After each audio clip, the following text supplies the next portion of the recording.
Avec plus de 3700 membres et ses 5 divisions en constante évolution, Groupe coopératif Dinaco de la Pocatière est une coopérative innovante. Groupe coopératif Dinaco, partenaire officiel de l'émission Le Pied Ferme.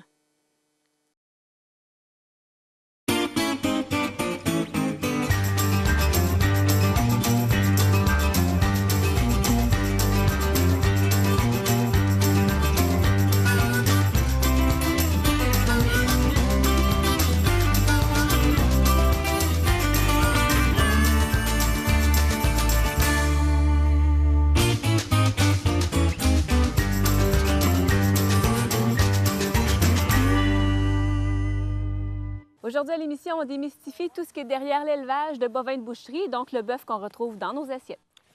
Avant de le manger, nous allons aller rencontrer une productrice et un professionnel qui nous expliqueront, entre autres, le principe de production vache-veau.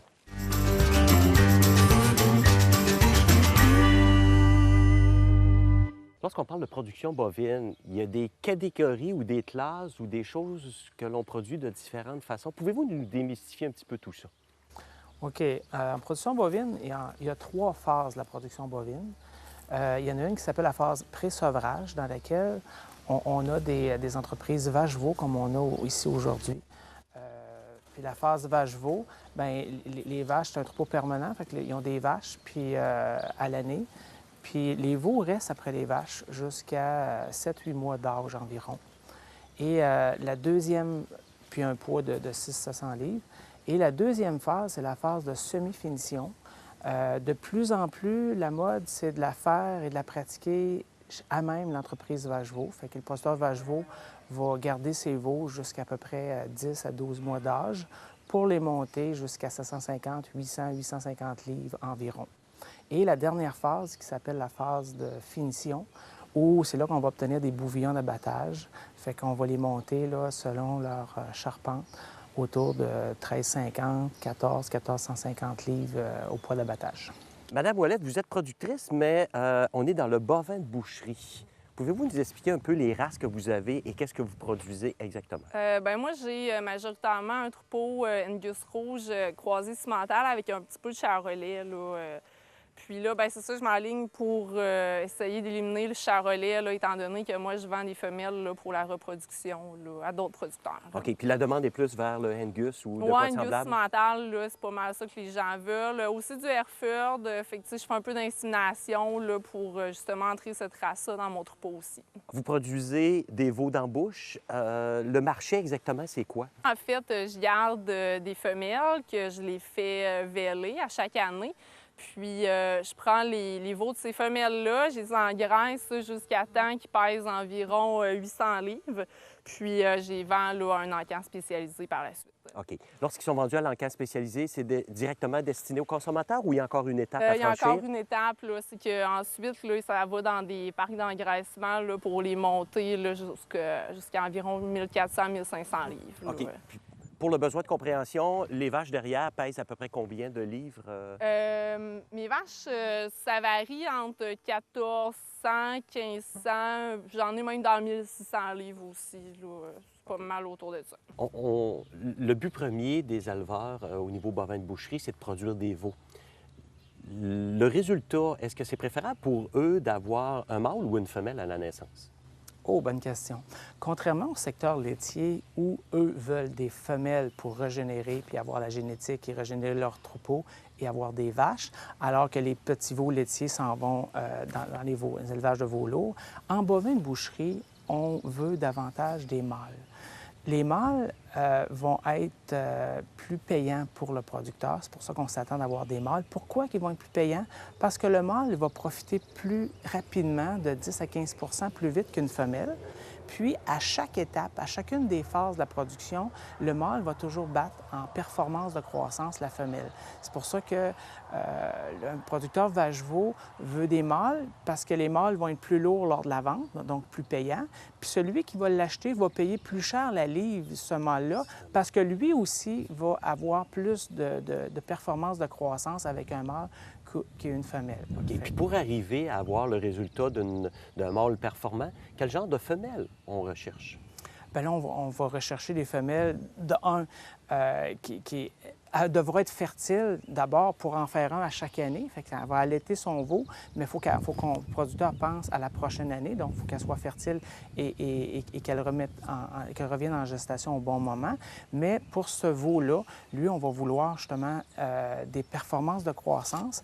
Mais ce qu'on recherche, c'est pas le plus grand, c'est ce qu'on appelle des M1. On va rechercher des animaux qui vont avoir un gabarit ou une charpente moyenne, puis le plus musclé possible. Fait qu'on pour pouvoir mettre la viande le plus possible, fait qu'on veut le mieux conformer possible. Fait que les 4 valeurs d'un veau d'embauche, les 4 items qui donnent la valeur au veau d'embauche, bien sûr, ça va être son poids, plus pesant va être plus... son sexe va être quelque chose qui donne la valeur. Puis les 2 paramètres, ça va être la grandeur, puis également la musculature. Fait que c'est pour cela qu'on va rechercher des moyens le plus musclés possible, le plus conformés, les M1. Justement, c'est quoi les critères de qualité que vous avez? Bien, en fait, ça prend, là, c'est ça, des femelles avec des bons caractères maternels. Ça prend aussi, tu sais, moi, je suis inscrit au programme là, PATBQ, c'est un programme d'amélioration là, des troupeaux de bovins du Québec. Dans le fond, c'est qu'à chaque année, là, j'ai mes calculs d'indices là, de gain de poids, mes intervalles de vélage, mon taux de mortalité, là, l'ensemble de tous ces critères-là là, économiques. Puis, tu sais, à ce niveau-là, je réussis très bien. Là, mon troupeau est en haut de la moyenne là, provinciale. Fait que c'est un peu là-dessus là, qu'on se fie là, pour savoir si un troupeau là, est quand même de bonne qualité. Il faut être capable de se comparer aux autres, d'avoir de l'information là, sur ce qu'on produit. Là. Dans quelle période que les vélages se font habituellement? OK. En Amérique du Nord, la majorité des vélages est toujours concentrée à l'hiver et au printemps, ce qui occasionne également une mise en marché qui est plus abondante à certaines périodes parce que les vélages sont regroupés. Et à l'inverse, à d'autres périodes, il manque de volume, puis là, les prix sont plus élevés. Fait qu'ayant des vélages en majorité à l'hiver et au printemps dans des petits troupeaux, ou en majorité en Amérique du Nord, ce qui occasionne que 15 à 18 mois plus tard, il y a un boom, puis ça arrive habituellement à la fin de l'été, au début de l'automne, où ces veaux-là sont mis en marché, fait qu'il y en a plus à ce moment-là. Contrairement à des périodes comme fin de l'été et à l'automne, il y a moins de vélage, ce qui occasionne une rareté de viande au printemps, 18 mois plus tard. C'est pour ça que les prix sont habituellement plus élevés au printemps au niveau de la viande et un petit peu moins élevés à l'hiver, à la fin de l'été et au printemps. Mais ça, il y a plein de facteurs qui interviennent au niveau du prix. C'est en termes de volume offert, c'est l'offre et la demande dans laquelle on est régi en production bovine. Et c'est pour ça que les plus grandes entreprises, des fois, en fin de compte, les vaches peuvent véler n'importe quand dans l'année. C'est au producteur à décider, selon ce qu'il fait à l'extérieur, selon sa disponibilité, à décider quand est-ce que lui veut que ses vaches vêlent. Puis justement, s'il prend le contrôle, c'est lui qui va le décider. Fait que là, il y en a qui vont garder la période pour différentes raisons à l'hiver et au printemps, mais on pourra avoir des vélages tout à fait à l'été. C'est pour ça que les entreprises à plus grand volume, où on veut que les animaux vêlent, s'occupent eux-mêmes des animaux, fait qu'on va faire des choix en conséquence, puis ça va véler à l'été, tout seul, au champ et à l'automne. Puis ils vont être mis en marché à des périodes également plus propices. Vous avez parlé tout à l'heure que vous utilisiez l'insémination artificielle. De quelle façon et à quel moment vous procédez à l'insémination des vaches? En fait, moi, mes vélages, ils ont lieu de janvier à mars. Fait que à fin avril, là, mettons fin mars, début avril, là, je commence à faire l'insémination. Puis, c'est ça, là, cette année, j'ai fait 55 inséminations là, avec mes génisses là, au total. Là. Fait que j'en ai fait quand même beaucoup. Puis le taureau fait les retours de chaleur, finalement. Lorsqu'on parle de bovins, bien sûr qu'il y a des mères et il y a des taureaux qui sont utilisés en naturel ou en insémination. Qu'est-ce qu'on recherche au niveau fondamental, au niveau de la femelle et au niveau du taureau ou de l'insémination artificielle qui va être utilisée, la semence? Qu'est-ce qu'on veut faire exactement? Bien, il y a 2 étapes qui sont primordiales. Je vais déroger un peu. Là. En fin de compte, un producteur il pourrait avoir il y a des producteurs pur sang parce qu'il y a 3 objectifs de production. Quand on veut accoupler une femelle, il faut se demander dans quel objectif de production je veux aller. Fait qu'il y a des producteurs pur sang, fait qu'eux autres sont là pour améliorer la race, mais c'est une minorité, c'est moins de 10 des entreprises qui améliorent la race. La majorité des entreprises sur lesquelles on travaille, c'est des entreprises qu'on va les appeler commerciales. C'est pour faire de la viande qui va aller sur l'assiette du consommateur. Et là, en production bovine, on ne peut pas se passer des croisements de races. Et le producteur qui veut bénéficier de ça a à connaître les forces de chacune des races. Fait que chaque race, il y en a qui ont des qualités maternelles, puis il y en a qui ont des qualités paternelles. Fait que le producteur qui va vouloir avoir des femelles productives devra avoir les 6 qualités d'une vache de boucherie commerciale, puis il va travailler avec ça au niveau des forces des races. C'est-à-dire qu'il faut qu'elle soit fertile, laitière et maternelle. Ça, c'est de base. Fait qu'il n'y a pas une race qui a toutes ces qualités-là, mais en croisant 2 races ensemble, une qui va amener du lait, une qui va amener de la graisse ou de la fertilité, ça va nous donner des vaches performantes. Okay? Les autres points, c'est en termes de coût. Bien, on veut des vaches de moyenne ossature, puis on veut qu'elles soient croisées parce qu'elles vont profiter de la vigueur hybride. Puis le dernier point, on veut qu'elles soient dotées de bons pieds et membres. Fait qu'il y en a 5 sur 6 que c'est par les choix des races puis des forces des races qui nous permettent d'avoir des vaches de boucherie commerciale intéressantes pour produire du veau d'engraissement.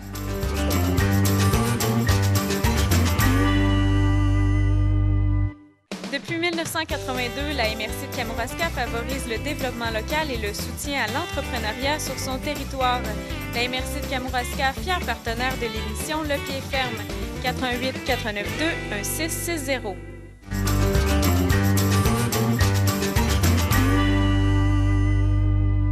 La chronique vétérinaire est une présentation de la Financière agricole du Québec. De par son réseau de centres et de comptoirs de services dans toutes les régions de la province, cette organisation est un partenaire unique avec le monde agricole. 1-800-749-3646. On est de Dr Saint-Jacques dans une ferme laitière. Ce qui est bien important, c'est la traite des vaches, bien sûr, qui est le revenu principal. Oui, ça a évolué beaucoup, la traite des vaches, depuis 100 ans. Là. Avant, il n'y avait pas de treilleuse qui existait, ça se faisait manuellement.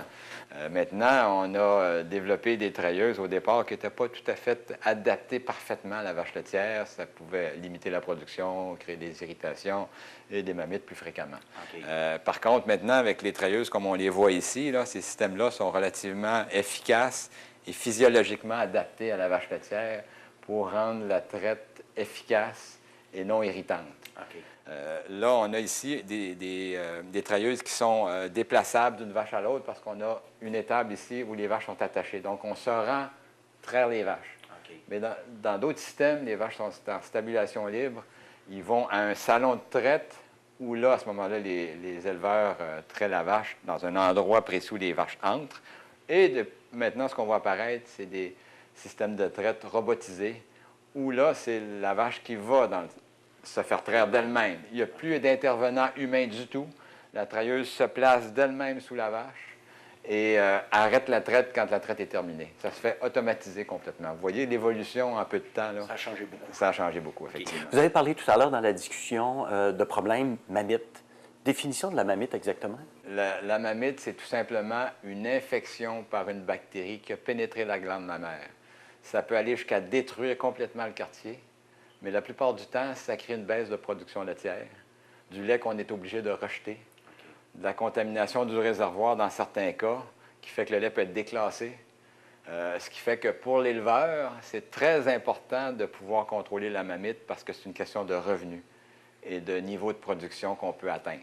Okay. Fait qu'il y a des précautions à prendre. Une bonne traite, c'est important. Souvent, dans ces cas-là, quand on parle de bactéries, on pense d'où vient cette bactérie-là? Elle ne vient pas de l'air, hein? Elle vient souvent du pavé, elle vient d'une autre vache qui le transmet à une autre vache, elle vient par la treilleuse qui peut la transmettre. Fait qu'il y a des modalités de traite, il y a une technique de traite que les éleveurs ont appris à faire pour prévenir la mammite. Une des choses qu'on emploie beaucoup, par exemple, c'est le bain de traillon pré-traite et le bain de traillon post-traite. Okay. Le traillon porte des bactéries. Quand on fait la traite, le sphincter s'ouvre, c'est-à-dire la porte est ouverte, et la bactérie peut entrer. Okay. Si on fait le bain de traillon pré-traite, on désinfecte le traillon. À ce moment-là, on tue les bactéries, on empêche la contamination. Mais comme le sphincter reste ouvert après la traite, puis que même si on a réussi à tuer les bactéries qui étaient sur le trayon, il y a pu en avoir d'autres durant la traite qui ont pu contaminer le trayon. On fait un trayon post-traite qui a tendance à empêcher les bactéries du pavé ou les bactéries qui ont colonisé le trayon de pénétrer avant que le sphincter soit fermé. On a le système de traite, mais on a aussi le système d'entreposage du lait. Oui. C'est des choses qui ont évolué aussi au courant des années. Bien, c'est-à-dire que maintenant, les éleveurs même doivent contrôler la température du lait pour qu'elle ne se modifie pas. Quand on met du lait chaud dans le réservoir, il faut que le réservoir rapidement brasse le lait, refroidisse le lait pour le conserver. Puis il y a des mesures de contrôle pour voir si ça se fait correctement. Puis il y a même la laiterie détermine le niveau de bactéries du lait.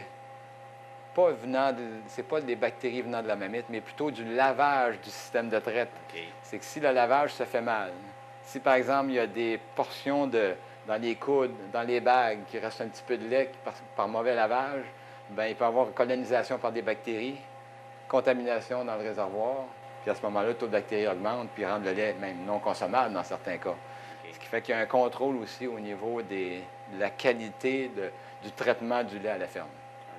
Lorsque on arrive en fin de traite au niveau, pour une vache, fin de lactation, oui. Est-ce qu'il y a des traitements ou des choses particulières que le producteur devrait faire? Exactement. On peut prévenir la mamite qui souvent va se développer, on en a parlé pendant la traite, mais également aussi, il y a 2 moments précis où il y a des dangers de développer de la mamite. Les moments les plus dangereux sont le tarissement et le vêlage. Okay. Alors, c'est des moments de stress. Au tarissement, on peut même mettre des antibiotiques de prévention. Là, le lait, étant donné qu'il est tari, la vache après, il n'y aura pas de lait qui va être récolté. Les antibiotiques sont là pour environ 30 jours d'efficacité dans le pis. Au vêlage, il peut en rester des traces. On a jusqu'à 84 heures, 96 heures, dépendamment des antibiotiques, pour rejeter le lait après le vêlage, pour être sûr qu'il n'y ait pas de résidu d'antibiotiques au moment de la traite dans la lactation qui suit. Donc, oui, il y a un traitement. Puis même, on peut mettre des scelleurs, quelque chose qui va sceller le trayon pour empêcher des bactéries. C'est une espèce de pâte qu'on infuse après l'antibiotique qui va fermer le trayon. Okay. Fait que donc, pas de contamination possible. C'est un autre outil qui peut être utilisé pour prévenir la mamite au tarissement.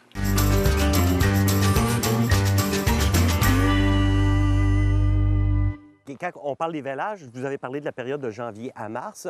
Là, les animaux ne sont pas à l'extérieur.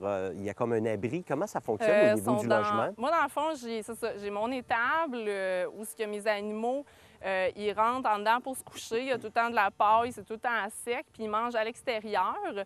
Puis, à l'intérieur de l'étable, j'ai 4 enclos de vêlage. Fait que quand ma vache est vêlée, souvent, elle vêle au travers des autres, puis tout de suite, je ramasse le veau, je le mets avec sa mère dans un enclos de vêlage. Il reste là pendant 2-3 jours.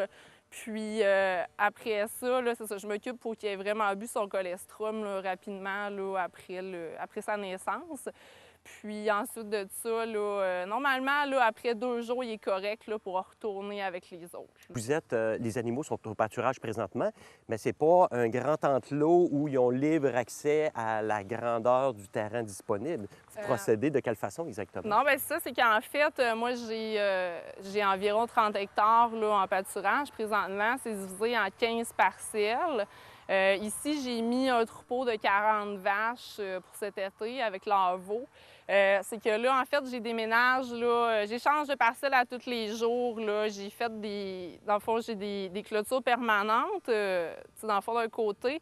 Puis j'ai des clôtures amovibles là, que je déménage à chaque journée avec un bassin d'eau là, pour l'alimentation en eau. J'ai des lignes à eau, des tuyaux là, qui font toutes les parcelles.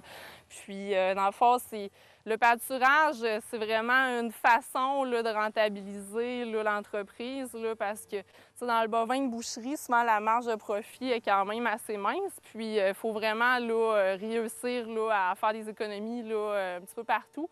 Puis les pâturages, c'est vraiment la clé de la rentabilité, à mon avis, là, à moi. Là. On parle d'alimentation, on a parlé de pâturage, mais il doit y avoir des additifs aussi qui sont requis pour que les animaux soient en santé et qu'ils se développent adéquatement au niveau de la croissance. Bien, effectivement, les fourrages peuvent combler les principaux besoins des vaches à différents moments quand on fait leur programme alimentaire. Ce qu'un producteur doit faire, c'est plus connaître la qualité du fourrage parce qu'il y a quand il fait sa récolte, en deuxième coupe, en première coupe, les premières faies ou les dernières, bien, la qualité va évoluer. Fait que c'est à lui de servir le fourrage adéquat selon les besoins des animaux. Puis, lorsqu'on va faire les programmes alimentaires, bien, il faut les complémenter de minéraux. Les 3 minéraux, règle générale, qui sont en... Bien, pas tous, les 3 éléments, nutriments qui sont en manque, règle générale, c'est bien sûr le sélénium. On a des sols carencés en sélénium, la vitamine E et également le sodium. Fait qu'on va balancer les minéraux. Il peut manquer d'autres affaires, mais règle générale, ces 3-là sont manquants. Puis, ils peuvent avoir des conséquences au niveau des animaux. Fait qu'il faut combler les besoins en sélénium parce que nos sols ici sont plus faibles en sélénium. Puis, il peut y avoir également le muscle blanc. C'est une pratique au niveau des animaux. Pour les cœurs sensibles, on a vu que les veaux se retrouvent rapidement à l'extérieur en période hivernale. Ils sont très, très bien. Il n'y a aucun problème. Le froid ne dérange absolument pas les animaux, c'est le vent qui dérange. Donc, un moins 25, les animaux, même penser l'hiver qu'il fait soleil, il fait moins 15, c'est super, on est bien. Nous, on va se promener, effectivement. Le problème, c'est le vent qui va être... Puis ça, c'est quand on est à l'extérieur, le vent va affecter beaucoup les besoins des animaux et il va les hypothéquer également en termes de besoins. Puis, lorsqu'ils vont être dans des bâtiments, si on a d'autres systèmes utilisés par les producteurs, parce que c'est varié, les bâtiments utilisés par les producteurs, ça va être l'humidité. À l'intérieur des bâtisses, c'est la ventilation pour évacuer l'humidité. Et dans l'humidité, il y a microbes et c'est là que ça peut affecter les poumons des animaux.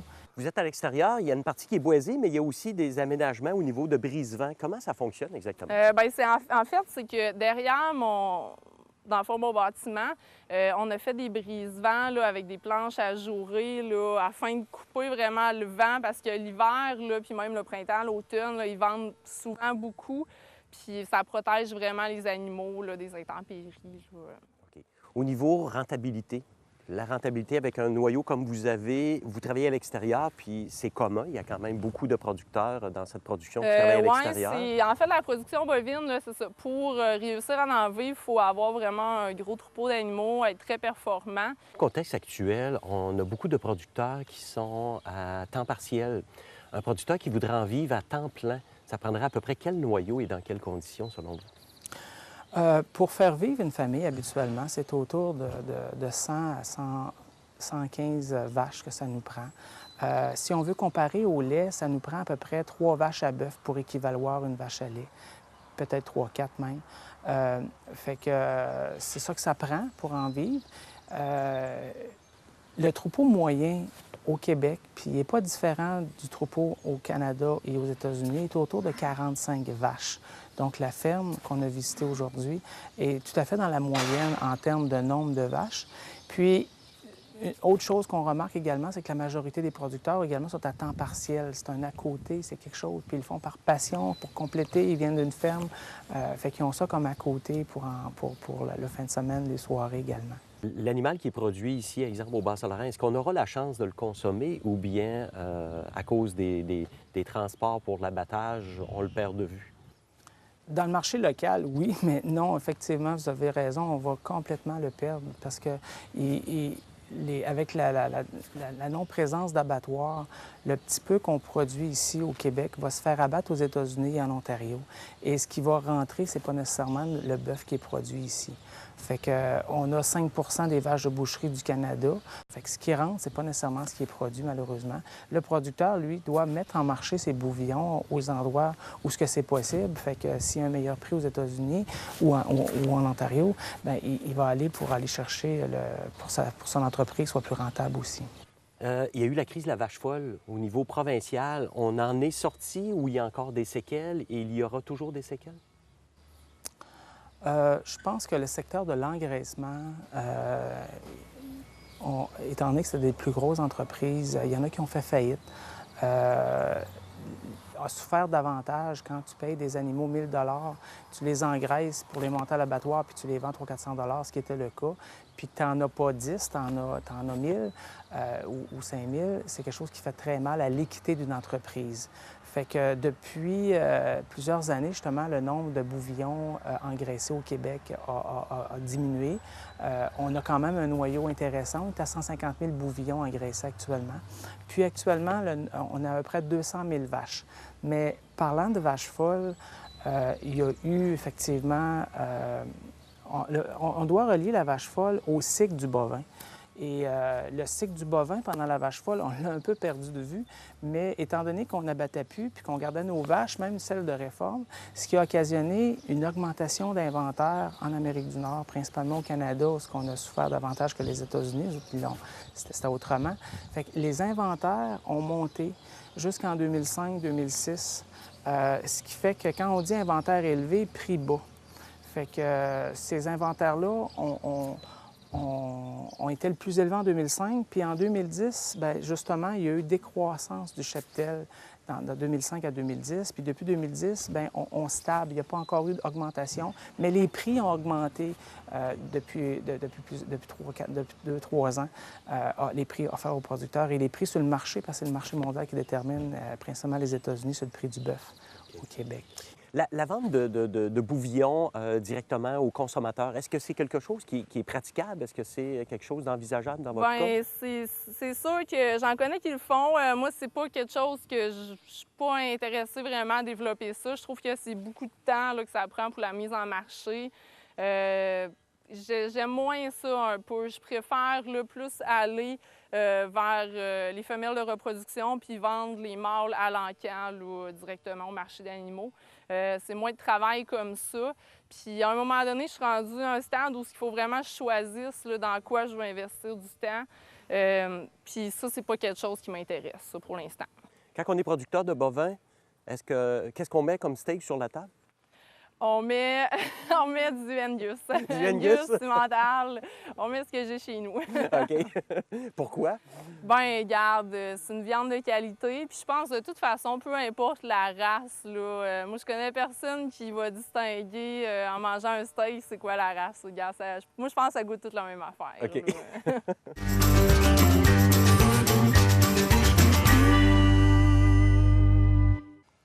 On retrouve au Canada plus de 12,5 millions de bovins. Et de ce nombre au Québec, on retrouve plus de 200 000 vaches de boucherie et 150 000 bouvillons, tout ça élevé dans différents modes de production.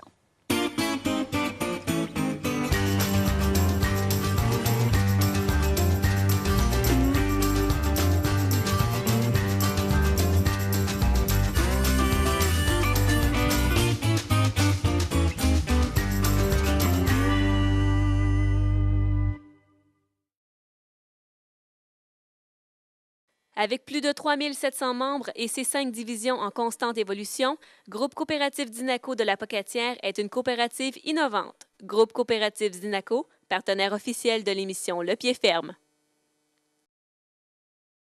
La Financière agricole du Québec est une organisation de première ligne dans le développement du secteur agricole et agroalimentaire au Québec. La Financière agricole du Québec, 1-800-749-3646.